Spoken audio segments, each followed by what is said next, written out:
সেনাবাহিনীকে আমি আন্তরিক ধন্যবাদ ও কৃতজ্ঞতা জানাতে চাই। আমাদের বহু ভাই শহীদ হয়েছে, খুন হয়েছে, 60 লক্ষ মানুষের মধ্যে মিথ্যা মামলা দিয়েছে। আমাদের প্রান্তীয় নেত্রী, এই দেশের গণতন্ত্রের আপসীন নেত্রী, দেশনেত্রী বেগম খালেদা জিয়াকে অন্যায়ভাবে সাজা দিয়ে কারাগারে 6 বছর আটক করে রাখা হয়েছিল। আমাদের নেতা, যে নেতা আমাদেরকে নেতৃত্ব দিচ্ছেন, আমাদেরকে স্বপ্ন দেখাচ্ছেন নতুন বাংলাদেশের, যিনি আমাদের 31 দফা কর্মসূচি দিয়ে গোটা জাতিকে সামনের দিকে এগিয়ে চলবার কাজ শুরু করেছেন, সেই নেতাকে মিথ্যা মামলা দিয়ে নির্বাসিত করে রেখেছিল।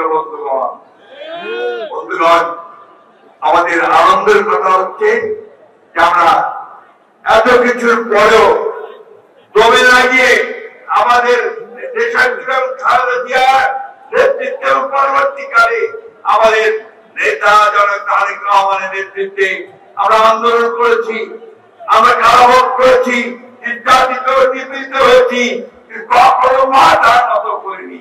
আমরা লড়াই করেছি, সামনের দিকে গেছি।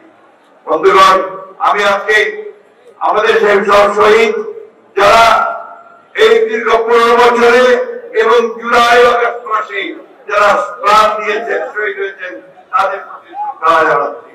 শ্রদ্ধা জানাচ্ছি আমাদের সেই সব আহত ভাইদেরকে যারা আহত হয়েছেন, বন্ধু হয়েছেন, চোখ হারিয়েছেন, তাদের প্রতি সহানুভূতি জানাচ্ছি এবং আশা করছি যে তারা আমাদের সরকার তাদের সুচিকিৎসার ব্যবস্থা করবে। আমি বক্তব্য দীর্ঘ করবো না। নির্বাচনের তারিখ ঘোষণা হবে খুব শিগগিরই। আমাদের নতুন জুলাই ঘোষণাপত্র হয়েছে। সংস্কার আমাদের চেয়ারম্যান তারেক রহমান সাহেবের যে দৃষ্টিভঙ্গি 31 দফা, 31 দফার বাস্তবায়িত হতে চলেছে সংস্কারের মধ্যে দিয়ে। আসুন আজকে আমরা সেই শপথ গ্রহণ করি যে আমরা বাংলাদেশের সত্যিকার অর্থে একটা সুখী সমৃদ্ধ বাংলাদেশ গড়ে তুলব। স্বাধীনতার ঘোষক শহীদ প্রেসিডেন্ট জিয়া রহমানের যে স্বপ্ন ছিল সমৃদ্ধ বাংলাদেশ, আমাদের দেশের বেগম খালেদা জিয়ার যে আপসীন নেতৃত্বের মধ্য দিয়ে যে গণতন্ত্রকে আমি রক্ষা করেছিলাম, আজকে আমাদের নেতা জনাব তারেক রহমানের নেতৃত্বে আমরা সেই গণতন্ত্রকে উদ্ধার করব।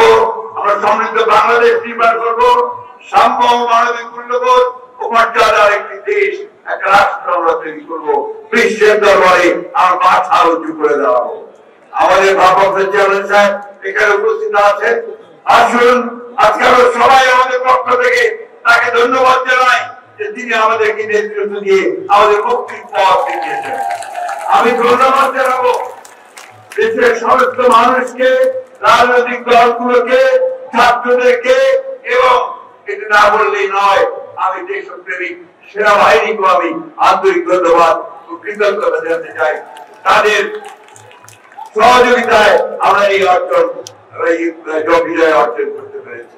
এই কথা বলে আমি আমার চ্যানেলকে অনুরোধ করবো যে এই জনতার উদ্দেশ্যে তিনি কথা বলবেন এবং তিনি আজকে র্যালির উদ্বোধন করবেন।